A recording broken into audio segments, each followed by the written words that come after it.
तो देखिए, जिन बच्चों को भी या बड़ों को खांसी, नज़ला, ज़ुकाम, दमा, छींक है, ये रहती है, उसमें उन लोगों में इम्यूनिटी की कमी होती है, यानी रोग प्रतिरोधक क्षमता कम होती है, ज़रूरत से कम होती है।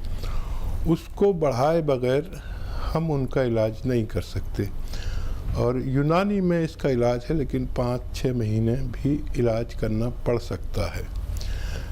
यूनानी में देखिए, लिसोड़ा आप लिख लीजिए, लिसोड़ा और उन्नाब ऐसे 100 ग्राम ले लीजिए। और अलसी, लिसोड़ा, उन्नाब, अलसी, तीनों चीज़ों को 100 ग्राम लें, पाउडर बना लें। और इसमें 10 ग्राम पीपलें, जो आपके किचन में लंबी लंबी होती हैं, 1-2 इंच की पीपलें कहलाती हैं, इसमें ये भी मिक्स कर लें। और 1 चम्मच सुबह निहार मुँह, यानी खाली पेट गर्म पानी या चाय के साथ खिला दिया करिए ये पाउडर। और ज़्यादा है तो रात को भी खिला दें।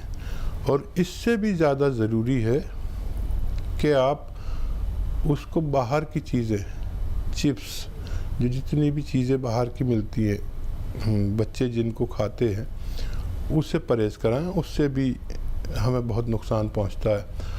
और खट्टी चीज़ें बिल्कुल नहीं खाएं, ठंडी और खट्टी चीज़ें अगर 5-6 महीने तक ना खाएं और ये नुस्खा इस्तेमाल करें तो बच्चे को फ़ायदा होना मुमकिन है। ऐसे ही हकीम साहब के तजर्बे का फ़ायदा उठाने के लिए हमारे चैनल हकीम सुलेमान खान को सब्सक्राइब करें और बेल बटन को दबाना ना भूलें, ताकि हकीम साहब के घरेलू नुस्खों से ज़्यादा आप फ़ायदा उठा सकें।